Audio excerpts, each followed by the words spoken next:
Hello everyone, my name is Dipesh Pande and I am CGL selected. CGL 2021 में मेरा selection double की post पर all India rank 35 के साथ हुई है। सीजीएल 2022 में मेरे पूरे के पूरे मार्क्स इंग्लिश में रहे हैं। तो जब भी मेरा सीजीएल में सिलेक्शन हुआ, इंग्लिश का बहुत इंपॉर्टेंट रोल रहा है। आज के टाइम में इंग्लिश का जो इम्पोर्टेंस है और भी ज़्यादा बढ़ गया है, क्योंकि आपको पता है नंबर ऑफ क्वेश्चंस इसके ज़्यादा हैं, राइट। तो इंग्लिश एक ऐसा सब्जेक्ट है जिसमें अगर आप अपना मार्क्स मैक्सिमाइज कर लेंगे तो आप अपनी डिजायर्ड पोस्ट और डिजायर्ड लोकेशन दोनों ही आपको मिलने के चांसेस अच्छे खासे बढ़ जाते हैं, राइट। तो इंग्लिश में अगर आपको अच्छा स्कोर करना है तो आपको पता है थियरी के अलावा प्रैक्टिस भी बहुत ज़्यादा इंपॉर्टेंट है। अभी आपका सीजीएल 2023 का एग्जाम बहुत ज़्यादा नज़दीक है और सीएचएसएल का भी एग्जाम नज़दीक है, सीएचएसएल मेंस, राइट। तो जो भी बच्चे आप में से सीएचएसएल मेंस की तैयारी कर रहे हैं या फिर सीजीएल की तैयारी कर रहे हैं, आप लोगों के लिए ये बहुत ही इंपॉर्टेंट क्लास है। इस क्लास में हम डिस्कस कर रहे हैं एकदम रेलिवेंट क्वेश्चंस को।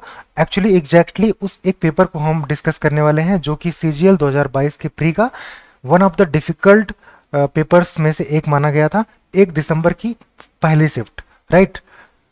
तो ये है आपकी 1 दिसंबर फर्स्ट शिफ्ट, राइट,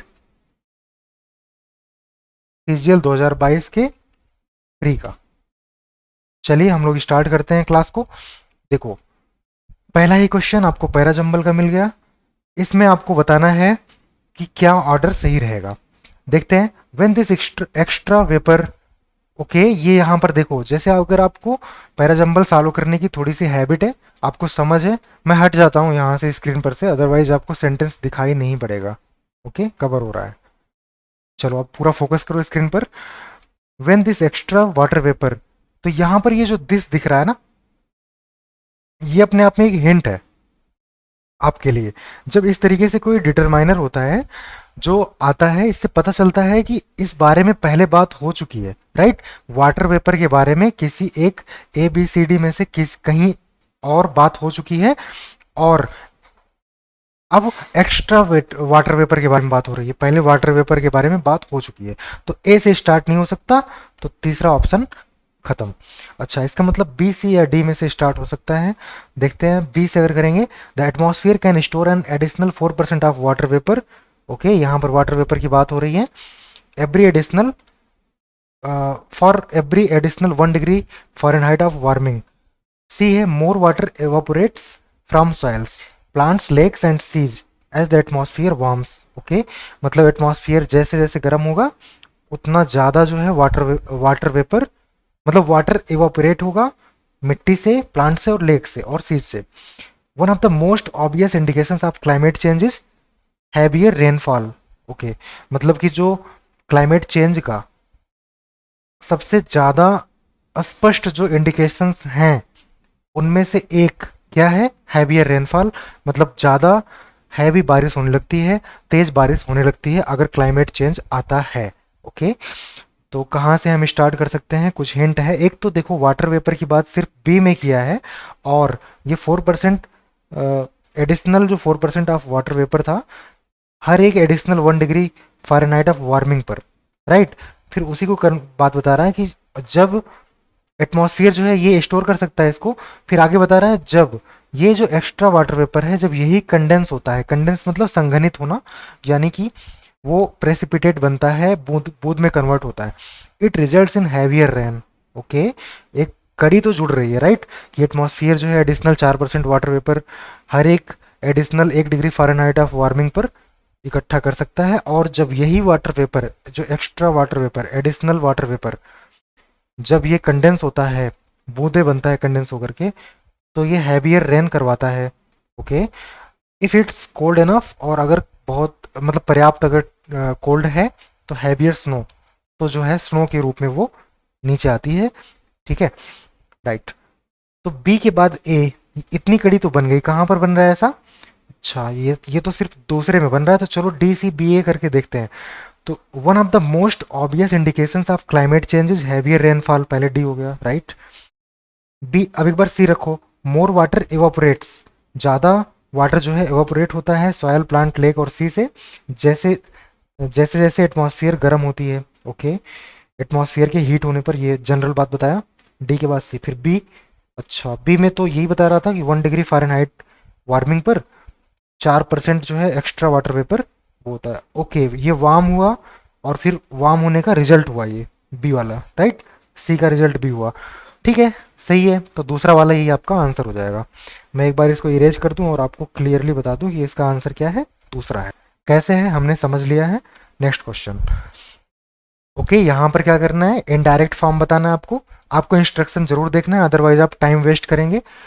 तो इंस्ट्रक्शन में क्या कह रहा है, इनडायरेक्ट बताना है। सी सेड एम, यहाँ पर मैं जल्दी से प्रकट हो जाता हूं आपके सामने, जिससे कि कनेक्शन बन पाए आपसे। दूसरा जो सेंटेंस है, she said that she was in she was in no mood to work now. अच्छा, she said I am in no mood to work now. तो यहां पर देखो, I am in no mood, यानी कि प्रेजेंट में ये बात कही गई है, तो ये पास्ट में चली जाएगी, राइट। और प्रेजेंट में जब is am are helping verb रहता है, तो जब उसको आप डायरेक्ट बनाते हो, मतलब इनडायरेक्ट फॉर्म जब बनाते हो, तो एम जो है यही वाज या वर में कन्वर्ट हो जाएगा। तो आई है, तो सी का सब्जेक्टिव जो है आई हो जाएगा। कुल मिलाकर के यहाँ पर वाज या वर में आ जाएगा। कहाँ पर है, इसमें हैज बीन है, हटा दो। इसमें हैज बीन है, हटा दो। या तो ये है या तो ये है। She said that she was in no mood. Okay, she was in no mood, दोनों में सेम बात है अभी तक। टू वर्क नाउ और देन, राइट। यहाँ से अंतर पैदा हो गया, नाउ जो है देन में कन्वर्ट हो जाएगा। तो आपका सही आंसर क्या हो गया, आपका सही आंसर तीसरा हो गया, राइट। चलो अगला देखो, आपको क्या बताना है, करेक्ट पैसिव फॉर्म बताना है इस सेंटेंस का। Manu will tell her letter. अच्छा, तो she will be told letter, okay, by Manu. कहाँ पर है ऐसा, सी विल बी टेल नहीं, थर्ड फॉर्म टोल्ड होता है।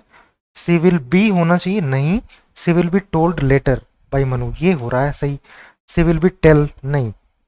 चलो next, has the villa been occupied by them, right. यहाँ क्या करना है, एक्टिव फॉर्म बनाना है। तो जब इंट्रोगेटिव से स्टार्ट है तो इंट्रोगेटिव से ही आएगा, और हैज बीन बन गया है पैसिव में, तो एक्टिव में हैज रहा होगा या फिर हैव रहा होगा। सब्जेक्ट के अकॉर्डिंग, सब्जेक्ट देम का दे बन जाता है, तो उसके अकॉर्डिंग हैव रहा होगा, हैव से स्टार्ट होगा और दे बन जाएगा। हैव से कहाँ स्टार्ट है, राइट, एक ही में है। नेक्स्ट, हम्म, अब एक बार इसमें देख लेना क्या कह रहा है। अच्छा, एरर बताना है। तो the erroneous information spread rapidly across the nation and created a stir. अच्छा, क्या करना है, one word may have been incorrectly spelled, okay. If there is no error select no error. तो कौन सा वर्ड है यहाँ पर जो गलत है, एरोनियस सही है। अच्छा, एरोनियस को ही इन्होंने ले रखा है यहाँ पर, तो यहाँ पर ये वाला गलत स्पेलिंग दे रखा है, ये गलत दे रखा है, ये गलत। मतलब कि आपको जो वर्ड इसने जो है ना, जिस वर्ड को ऑप्शन में दिया है, आप ये देखो कि जो ऑप्शन में है क्या ये सही होगा उसका। अगर यहाँ पर इरोनियस गलत है तो क्या उस पर ये सही होगा या ये होगा या ये होगा। एक्चुअली इरोनियस सही था, ये भी गलत था, ये भी गलत था और ये भी गलत था, राइट। एक बार मैं पूरा इरेज करता हूँ। तो यानी कि यहाँ पर नो एरर है, ओके। अगला, यहाँ पर जो सिंक्स है इसका एंटोनिम बताना है। सिंक क्या होता है, डूबना, राइट। तो ग्रुप्स वर्क टुगेदर, ओके। तो इस इस सेंटेंस में आपको ढूंढना है कि सिंक का अपोजिट कहां पर है, एंटोनिम कहां पर है। Groups work together to create Christmas parade themes which are then carried out in floats. अच्छा, तो ग्रुप जो है ना एक साथ काम करते हैं क्रिसमस परेड थीम को बनाने के लिए, जिनको एग्जीक्यूट किया जाता है, जिनको यूज किया जाता है फ्लोट्स में, म्यूजिकल ग्रुप में, और स्ट्रोलिंग फिगर में। स्ट्रोलिंग होता है टहलना, चलना फिरना, राइट। तो कहने का मतलब विजिबल है, ओके।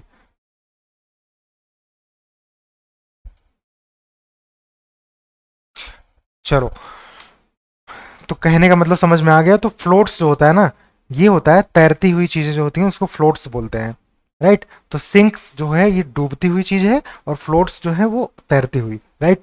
तो फ्लोट्स अपोजिट है सिंक का, तो ये इसका आंसर है। बहुत आसान था। The the angles are equal consequently the sides are. अच्छा, कॉमन सेंस की बात है। एक ट्रायंगल के अंदर में, let me disappear for a few minutes.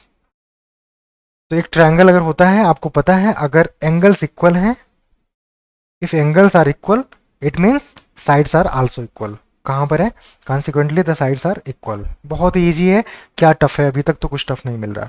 Like a cake walk, yes really this paper is like a cake walk, यानी कि ये बहुत ज़्यादा इजी है, इजी टास्क है। ओके, बहुत ही पुराना ये बार बार आने वाला इडियम है, प्रीवियस ईयर से ही है। After finishing high school I plan to pursuing law.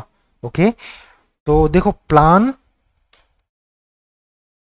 इसी तरीके से टेल, राइट, प्रेफर, ये कुछ ऐसे वर्ड होते हैं ना जो अपने बाद क्या लेते हैं, इन्फिनेटिव टू लेते हैं। यानी कि you plan to do something, you tell someone to do something, right. ऐसे ही you prefer to have something या कुछ भी इस तरीके से। तो प्रेफर के बाद टू आता है, टेल और प्लान के बाद भी टू आता है, आईएनजी नहीं आता। तो प्लान टू परस्यूइंग नहीं होगा, प्लान टू परस्यू, राइट। तो कहाँ पर है? Plan to pursue. Plan in pursue गलत है, प्लान टू परस्यूइंग ये भी गलत है, राइट।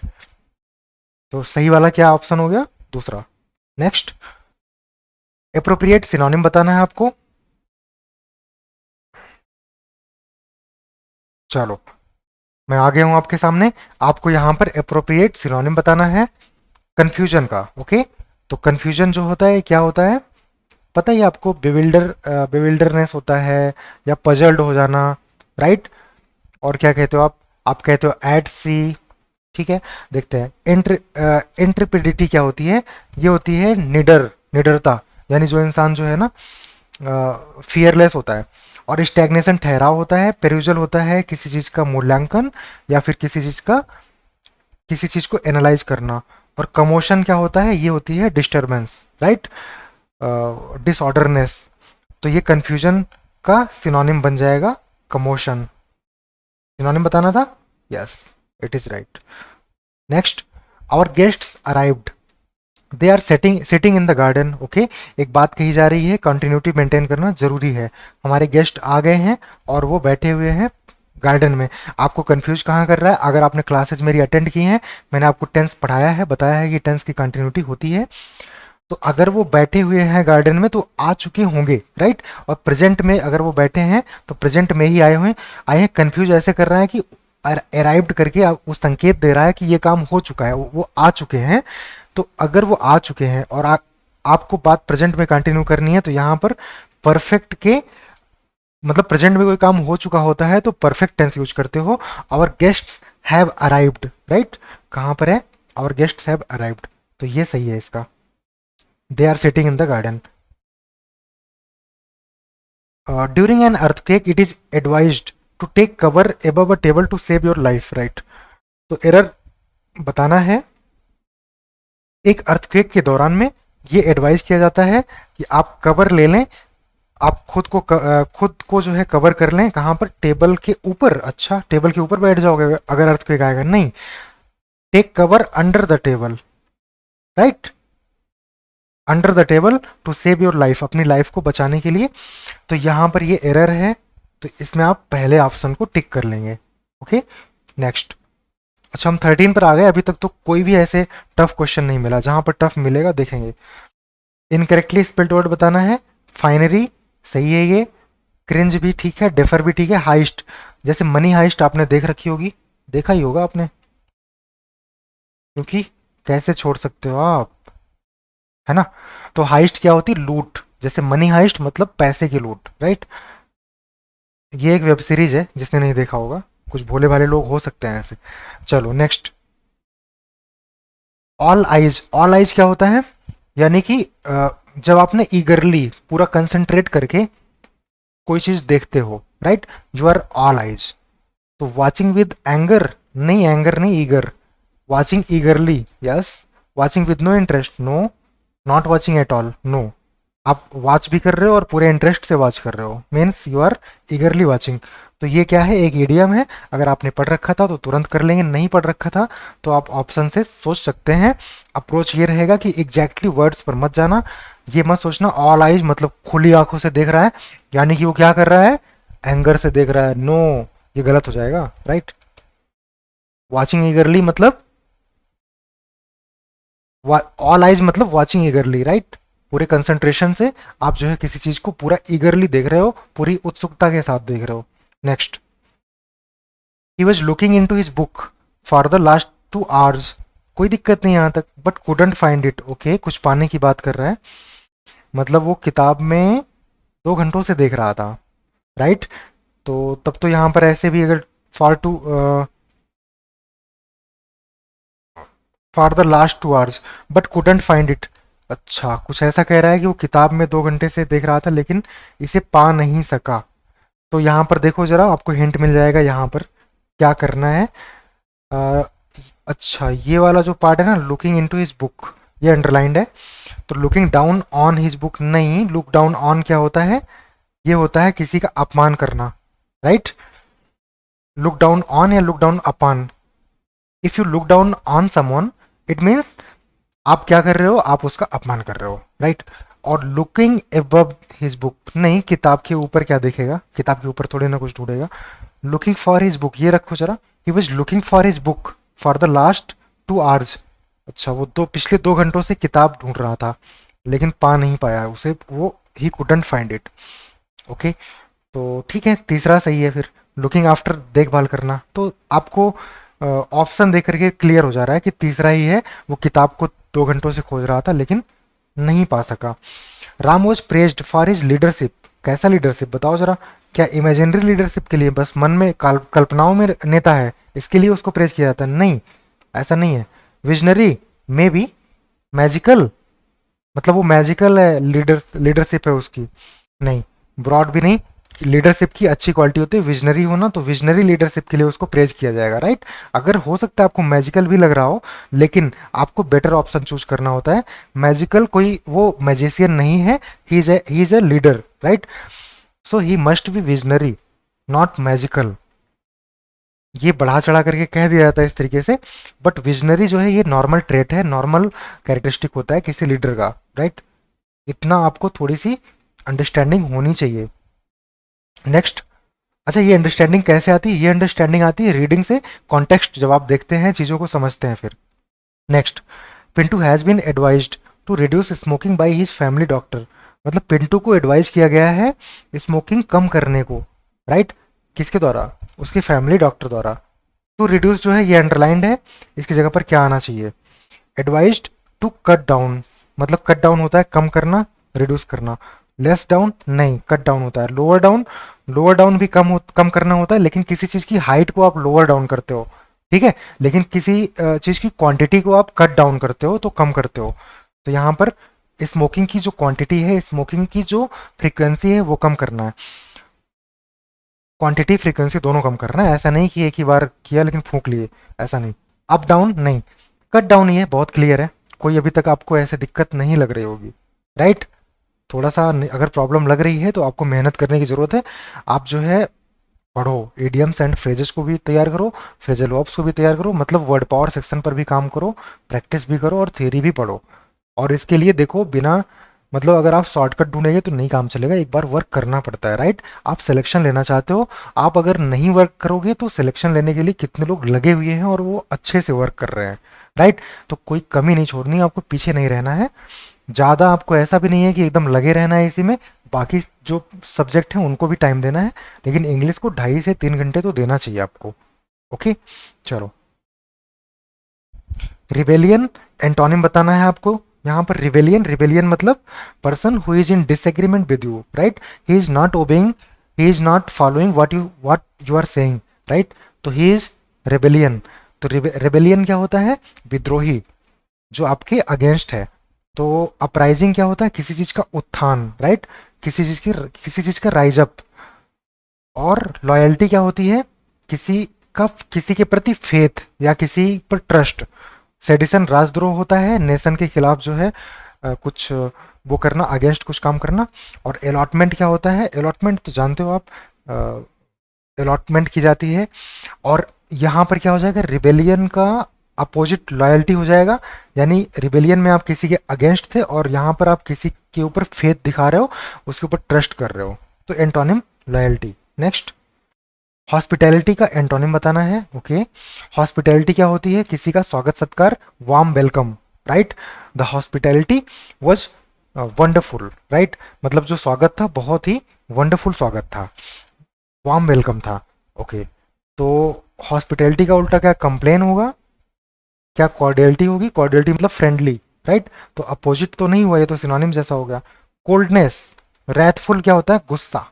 ओके, तो कोई आता है तो आप हॉस्पिटैलिटी दिखाते हो या फिर आप कोल्डनेस दिखाते हो, यानी कि आपको कुछ फर्क नहीं पड़ता, you are indifferent to him, right. मतलब वो आया, आपको कोई फर्क नहीं पड़ा, you are cold towards him, your nature is cold towards him, right. तो कोल्डनेस एग्जैक्ट अपोजिट होता है, राइट। अगर नहीं जानते तो जान लो, हॉस्पिटैलिटी का एग्जैक्ट अपोजिट कोल्डनेस होता है। नेक्स्ट, एडवर्ब ऑफ मैनर का सही यूज किस सेंटेंस में किया गया है ये बताना है। ही डन हिज वर्क रेगुलरली। अच्छा, रेगुलरली क्या होता है? ये एडवर्ब ऑफ फ्रीक्वेंसी है, एडवर्ब ऑफ मैनर नहीं है, राइट। अच्छा, समझ में नहीं आया होगा। ओके, एडवर्ब की क्लासेस जल्द ही होने वाली हैं, चैनल को आप लोग सब्सक्राइब कर लीजिए। यहाँ पर 8 से 9 बजे तक डेली, यानी 1 घंटे की डेली थ्योरी क्लासेस हो रही हैं, और आप प्लेलिस्ट आपको मिल जाएगा इसी चैनल पर, जाइए वहाँ पर देख लीजिए, मैं ही पढ़ा रहा हूँ, और जो मैं प्रैक्टिस करवाता हूँ, जब वहाँ पर मेरी थ्योरी पढ़े रहेंगे आप बहुत रिलेट कर पाएंगे, आप देखेंगे कि वहीं से चीज़ें पूछी जाती हैं, राइट। तो क्लास को फॉलो कर लो। तो ही डन हिज वर्क रेगुलरली, नहीं, यहाँ पर रेगुलरली एडवर्ब ऑफ फ्रीक्वेंसी है। He has just done his work, just क्या है? ये एडवर्ब ऑफ टाइम है, राइट, मतलब कि अभी अभी इसने किया है। He does his work carefully. Okay, किस तरीके से करता है, उसका मैनर है कि केयरफुली करता है। He has done his work on my table. अच्छा, एडवर्ब ऑफ प्लेस हो गया, ऑन माई टेबल, उसने अपना काम मेरे टेबल पर किया है। नहीं, ये क्लियरली तीसरा वाला है, केयरफुली करना, यही एडवर्ब ऑफ मैनर है, ये सही है। नेक्स्ट, अब हम लोग आते हैं अपने 21वें क्वेश्चन पर, जो कि क्या है? क्लोज टेस्ट है। क्लोज टेस्ट से आपको सॉल्व करना है। अच्छा, वो अब टाइम आ गया है, it is time that I disappeared. Okay, तो हो गया मैं डिसअपियर। अब चलो आप लोग फोकस करो इस क्लोज टेस्ट पर। तो digital India can be the prime. Okay, देखो क्लोज टेस्ट कैसे अटेम्प्ट करते हैं। एक बार ना आपको क्या करना चाहिए कि पूरा क्लोज टेस्ट पढ़ते जाओ, और हर एक ऑप्शन जो फिल करना है ना, वो 4 ऑप्शन में पढ़ते समय जो बेस्ट लग रहा है वो एक बार पिक करते जाओ, और दोबारा से आना, तो उन ऑप्शंस को दोबारा से, जब आप आएंगे ना तो आपको पूरी कहानी समझ में आ चुकी होगी। दोबारा से अब उन चारों में देखना कि क्या जो बेस्ट आपने चूज किया था वो बेस्ट सच में था। अगर वो बेस्ट था तो अब पूरी कहानी आपको समझ में आई है, कॉन्टेक्स्ट के अकॉर्डिंग आप कुछ फिर गलत नहीं करेंगे, आप सही वाला आपको समझ में आ जाएगा कि कौन सा होना चाहिए, राइट। एक बार देखते हैं, और ऐसा ही हम लोग इसको ट्राई करते हैं। Digital India can be, Digital India can be the prime, अच्छा, behind making a reality of the government's promise of minimum government maximum governance. मतलब जो सरकार का प्रॉमिस है मिनिमम गवर्नमेंट और मैक्सिमम गवर्नेंस का, ओके, उसको रियलिटी बनाने के पीछे डिजिटल इंडिया जो है वो क्या हो सकती है? एक प्राइम क्या हो सकती है? वो इम्पैक्ट नहीं, डिजिटल इंडिया प्राइम ऐसा लग रहा है कि फैक्टर हो सकती है, ना कि इम्पैक्ट। फैक्टर का रिजल्ट कुछ होता है, यानी डिजिटल इंडिया जो है ना इसका इम्पैक्ट कुछ होगा, ना कि ये खुद इम्पैक्ट है, तो ये तो नहीं है। अच्छा, प्राइम माइट, माइट क्या होती है? Might is like like power of an individual और अ ग्रुप, राइट। जैसे मिलिट्री माइट होती है, तो एक मिलिट्री क्या होती है? ग्रुप होती है, ग्रुप की power.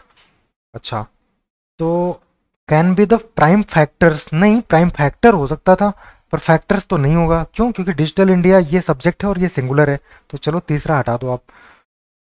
Can be the prime force, बिल्कुल, एक मतलब मुख्य ताकत हो सकती है ये, किसके पीछे? रियलिटी बनाने के पीछे। सरकार का जो वादा है मिनिमम गवर्नमेंट और मैक्सिमम गवर्नेंस, उसको रियलिटी बनाने के पीछे एक मुख्य ताकत हो सकती है ये। Such a transformation requires technology to be, चलो अभी देखना मैंने फाइनल नहीं लिया फोर्स, राइट, अभी हम लोग पढ़ेंगे।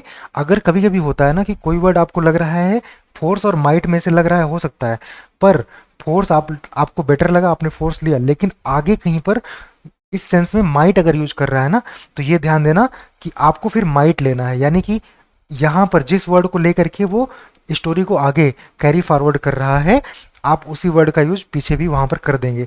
ये आपको सीखने को मिलेगा क्लोज टेस्ट जैसे जैसे करेंगे। देखो, such a transformation requires technology to be firmly, मतलब इस तरह का जो परिवर्तन होता है, 1 मिनट में पूरा इरेज कर देता हूँ ना, बहुत ज़्यादा ये हौच पौच हो रहा है। और अब मैं पेन पिक कर लेता हूँ। ओके, तो सच अ ट्रांसफॉर्मेशन, इस तरह का जो ट्रांसफॉर्मेशन है उसको ज़रूरत होती है टेक्नोलॉजी को टू बी फर्मली, मतलब टेक्नोलॉजी को मजबूती से सरकार में, फर्मली मतलब मजबूती से सरकार में कुछ किया जाना चाहिए ना, मजबूती से क्या किया जाना चाहिए, अगला देखते हैं बेस्ट क्या लग रहा है। मजबूती से इंसर्ट किया जाना चाहिए। इंसर्ट करना मतलब ना कोई चीज़ फिजिकल फॉर्म में आप कहीं पर इंसर्ट करते हो, मतलब उसको लगाते हो। जैसे सीडी को आप लैपटॉप के अंदर या फिर हार्ड डिस्क में, मतलब वहाँ पर जो भी है, मतलब टेक्निकल टर्म है, तो सीडी को आप इंसर्ट करते हो, सीडी को लगाते हो वहाँ पर। सिम कार्ड को आप इंसर्ट करते हो ना, जो स्लॉट होती है वहाँ पर लगाते हो, तो इस तरीके से फिजिकली किसी चीज़ को लगाते हो।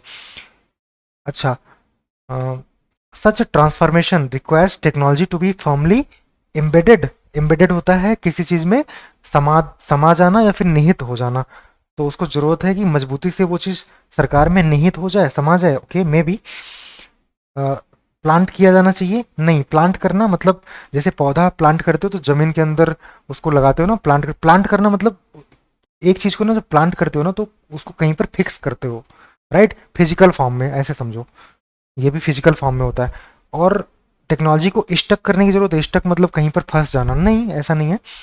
तो ये बेस्ट यहाँ पर है एम्बेडेड, मतलब टेक्नोलॉजी को एम्बेडेड करने की जरूरत है सरकार में मजबूती से, अगर ऐसा ट्रांसफॉर्मेशन चाहिए। Something that the digital India project lists. Okay, ये कुछ ऐसी चीज है जो डिजिटल इंडिया प्रोजेक्ट लिस्ट करती है, मतलब वो अपनी लिस्ट में रखती है as one of its foremost objectives, अपने सर्वप्रथम उद्देश्य के तौर पर, राइट, मतलब फॉरमोस्ट ऑब्जेक्टिव के तौर पर ये लिस्ट करती है इस चीज को, किस चीज को, कि टेक्नोलॉजी को फर्मली एम्बेड करना, राइट, सरकार में। अच्छा, एम्बेडिंग टेक्नोलॉजी, ओके ओके, यहाँ पर देख रहे हो एम्बेडिंग टेक्नोलॉजी आगे आया भी है ना। तो यहाँ पर जब पीछे ऑप्शन लेना था, अभी मैंने जैसे बता रहा था, इसके पहले वाला पहले वाले क्वेश्चन में मैं बता रहा था कि माइट और फोर्स में कंफ्यूजन अगर हो रहा है तो हम क्या लेंगे, ये वैसे बेस्ट में फोर्स लगा तो हम ये ऑप्ट कर लिए, लेकिन अगर माइट यूज कर रहा है आगे तो हम माइट ले लेते, राइट। तो ये थोड़ा कुछ ट्रिक्स होती हैं, या कह सकते हो कुछ बेसिक्स होती हैं कॉम्प्रिहेंशन की या फिर क्लोज टेस्ट की, राइट।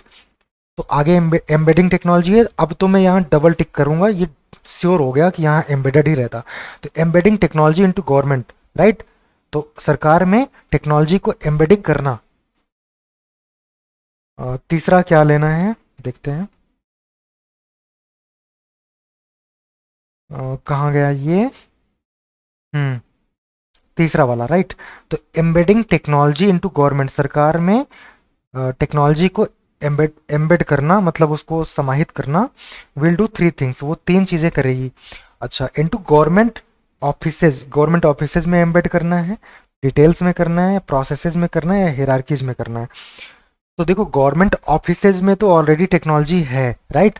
बात ये है ना कि जो प्रोसेस है, जो मतलब ऐसे समझो कि जो मासेज होती है ना, जो लोग होते हैं, जनता होती है, उनसे रिलेटेड जो काम है, उनको उनके जो काम होते हैं सरकार से जो जरूरत उनकी लगती है, जैसे कि जो उनके प्रोसेस रहते हैं, फॉर एग्जांपल आधार कार्ड मान लो, उनको जो है पैन से ऐड करवाना है, ये प्रोसेस हो गया एक। उनको पैसा निकालना है कुछ ऐसा, तो मान लो कोई वर्क करता है, उसको अपना वेज रिसीव करना है, तो बाई हैंड ना रिसीव करके डिजिटल फॉर्म में रिसीव करेगा वो, right. These are processes, like, तो गवर्नमेंट की जो प्रोसेसेज हैं उनमें टेक्नोलॉजी को एम्बेड करना, ये बेस्ट लग रहा है। Will do 3 things. अच्छा, जिसके साथ कंफ्यूजन हो रहा होगा वो भी पिक कर लेना आप अभी के लिए अपने लिए, अभी हम फाइनल नहीं कर रहे हैं। विल डू 3 थिंग्स, ये 3 काम करेगी। ट्रांसफॉर्म कर देगी सरकार को, और इसे ज़्यादा ट्रांसपेरेंट कर देगी, और सक्षम भी बनाएगी। और ट्रांसफॉर्म कर देगी सिटीजन्स के लाइफ को, स्पेशली उनको जो बॉटम पर हैं पिरामिड के। कैसी पिरामिड, चौथा यहाँ पर भरना है, मिथिकल पिरामिड। बताओ मुझे, बॉटम ऑफ द कैसी पिरामिड, मिथिकल पिरामिड या प्रोवर्बियल पिरामिड या हाइपोथेटिकल या क्लासिफाइड। क्लासिफाइड होती है डिवाइडेड, एकदम जो है ना ऑर्डर में, मतलब डिफाइंड तरीके से, राइट, एकदम सर्टेन तरीके से जब कोई चीज़ क्लासीफाई की जाती है तो वो सर्टेन तरीके से डिवाइड की जाती है। अच्छा, मे बी ये भी हो सकता है। हाइपोथेटिकल मतलब अनरियल, बस इमेजिनरी टाइप की। प्रोवर्बियल मतलब कि जो कही सुनी बातें होती हैं ना उनको प्रोवर्बियल कहते हैं। जैसे मुहावरे आप कहते हो ना, मतलब कि मुंह एक दूसरे के मुंह से जो सुनी गई बात होती है दैट इज कॉल्ड मुहावरा, प्रोवर्ब। और मिथिकल होती हैं अनरियल, ये जैसे मिथिकल स्टोरीज होती थी तो उनका रियलिटी से कोई वास्ता नहीं होता था। नहीं, तो यहाँ पर जो बॉटम है पिरामिड के, कैसी पिरामिड की, मिथिकल पिरामिड तो है नहीं, प्रोवर्बियल में भी, और हाइपोथेटिकल भी नहीं है, और क्लासिफाइड या फिर प्रोवर्बियल में से हो सकता है। ठीक है, अभी हम लेकर ही चलते हैं दोनों को। And make our economy more efficient and competitive. एक 2014 की मैकेंजी ग्लोबल इंस्टीट्यूट रिपोर्ट जो है प्रेडिक्ट करती है कि लार्ज स्केल पर ऑफ टेक्नोलॉजी, देखते हैं लार्ज स्केल पर of technology, enhancement of technology may be, anticipation of technology नहीं, एंटिसिपेशन तो बस पूर्वानुमान होता है, जो आगे होने वाला है उस चीज़ को पहले एज्यूम करते हो। तो एडेप्टेशन ऑफ टेक्नोलॉजी मतलब टेक्नोलॉजी को अपनाने की बात करी जा रही है। मॉनिटरिंग ऑफ टेक्नोलॉजी मतलब टेक्नोलॉजी को मॉनिटर करने की बात की जा रही है। ठीक है, ये तीनों लग रहे हैं, तीनों ले लेते हैं। अब एक बार पहले से कंफर्म करते आते हैं कि क्या होना चाहिए, राइट। चलो, तो digital India can be the prime force हमने लिया था, prime force behind making reality of the government's promise of minimum government maximum governance. तो यहाँ पर तो कोई डाउट नहीं लग रहा है, ठीक है, प्राइम फोर्स है ये, ठीक है। तो एक रियलिटी बनाने, सरकार का जो प्रॉमिस है मिनिमम गवर्नमेंट और मैक्सिमम गवर्नेंस का, उसको रियलिटी में लाने का, उसको वास्तविकता में बदलने के लिए एक प्राइम फोर्स हो सकती है डिजिटल इंडिया, राइट। ठीक है, नेक्स्ट। यहाँ पर तो मैं एकदम श्योर था इसीलिए एम्बेडेड कर दिया था, क्योंकि एम्बेडेड का आगे यूज किया गया था। Such transformation technology to be firmly embedded into government, passive में आना ही था, तीनों ही थर्ड फॉर्म में थे चारों, पर एम्बेडेड यहाँ पर क्लियर था। अगला, embedded technology into government processes, ये भी क्लियर है, सरकार के प्रोसेसेस में जो एम्बेडेड टेक्नोलॉजी है वो मतलब टेक्नोलॉजी अगर एम्बेड होती है तो वो मतलब उसमें निहित होती है तो वो तीन काम करती है। एक तो सरकार को ट्रांसफॉर्म कर देगी, ट्रांसपेरेंट कर देगी और एफिशिएंट कर देगी। उन नागरिकों के जो जो बॉटम पर हैं पिरामिड के, कौन सी पिरामिड, मिथिकल तो हट गया था, हाइपोथेटिकल हट गया था। प्रोवर्बियल पिरामिड मतलब जो देखो, क्लासिफाइड दो चीज़ें होती हैं, क्लासिफाइड मतलब डिवाइडेड, और क्लासिफाइड ऐसी कोई डॉक्यूमेंट अगर क्लासिफाइड है यानी you don't want it to come in public, right, you maintain its secrecy. आप उसको ना सीक्रेट फाइल्स जो होती हैं उनको क्लासिफाइड कहते हैं। और क्लासिफाइड मतलब होता है वेल डिवाइडेड, राइट, एकदम जो है ऑर्डर में एक सही तरीके से कोई चीज़ डिवाइड करके रखी गई है। अच्छा, क्या सोसाइटी में इस तरीके से डिवाइड कर दिया गया क्या कि आप जो है बॉटम लाइन के हो और आप अपर लाइन के हो? ये तो चेंज होता रहता है, राइट। ये कोई जो है इस तरीके से फिक्स डिवीजन नहीं कर सकते आप, क्लासीफाई नहीं कर सकते आप, तो ये नहीं होगा, बल्कि प्रोवर्बियल होगा। ये बस कही सुनी बातें होती हैं कि इंसान जो है ना, ऐसे कह दिया जाता है कि ये इंसान बॉटम लाइन का है पिरामिड में, मतलब इकोनॉमी में ये निचले लेवल का आदमी है, ये ऊपर लेवल का आदमी है, ये निचले लेवल का आदमी कल ऊपर भी जा सकता है, राइट। तो प्रोवर्बियल बात जो होती है कोई फिक्स बात नहीं होती, ये चेंज हो सकती है, कही सुनी बातें हैं ये। तो यहाँ पर क्या सही रहेगा, चलो मैं इसको इरेज करके पूरा आपको ऑप्शन जो सही है प्रोवर्बियल ये है, राइट। नेक्स्ट, यहाँ पर मैं तीनों लग रहा था क्या, ओके देखते हैं।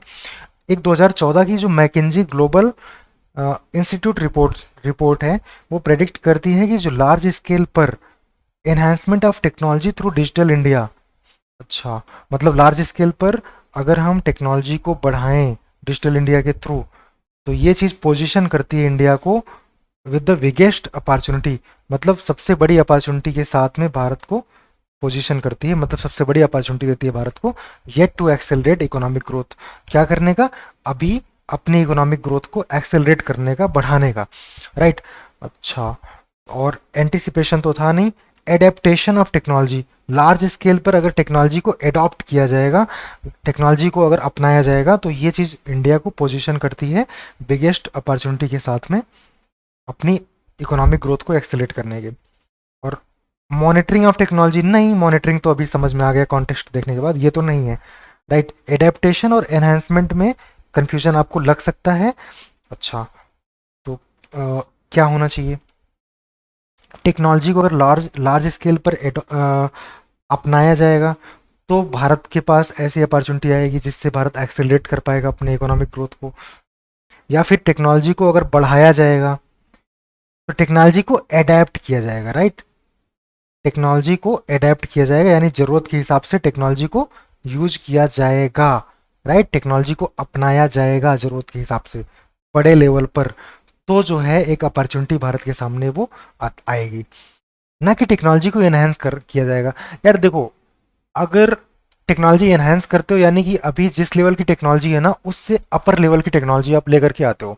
और एक बात यह है कि टेक्नोलॉजी लिमिटेड लेवल पर यूज हो रही है, मतलब लिमिटेड लोगों तक उसकी रीच है, उसकी रीच आप बढ़ा रहे हो, मतलब कि लार्ज स्केल पर उसको ले करके जा रहे हो, तो आप ना उसका एडेप्टेशन करवा रहे हो लार्ज स्केल पर उसका यूज करवा रहे हो, ना कि टेक्नोलॉजी को एनहेंस कर रहे हो।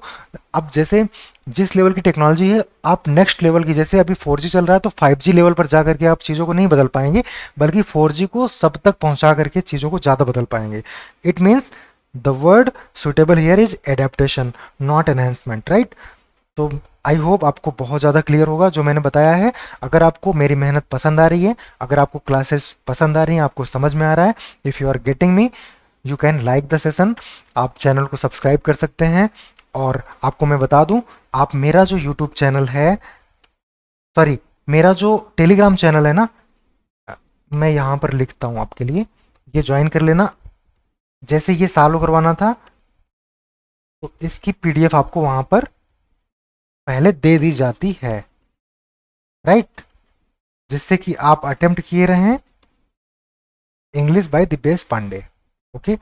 DIVY मैं लिखता हूँ साफ साफ, DIVYESH, राइट। तो ये टेलीग्राम चैनल है, इसको सर्च कर लेना आप, आपको मिल जाएगा। तो जो पीडीएफ यहाँ पर, मतलब मैं जो क्लासेस ले रहा हूँ इसकी पीडीएफ आपको ऑलरेडी यहाँ पर दे दी जाती है, जिससे कि आप अटेम्प्ट कर पाएँ और बाद में अपना असेसमेंट कर पाएँ जब मैं सॉल्व करवाऊँ, राइट। यही सही तरीका होता है चीज़ों को समझने का, बेस्ट बेनिफिट लेने का, है कि नहीं है। अगर आप एग्री होते हैं तो जाइए और इस चैनल को सब्सक्राइब कर लीजिए, और ये जो टेलीग्राम चैनल है इसको ज्वाइन करिए। नेक्स्ट जब प्रैक्टिस करवानी होगी उसके पहले आपको पीडीएफ वहाँ पर मिल जाएगा, और बहुत सी चीज़ें वहाँ पर आपको मिलेंगी, जाओ और चेकआउट करो। Thank you.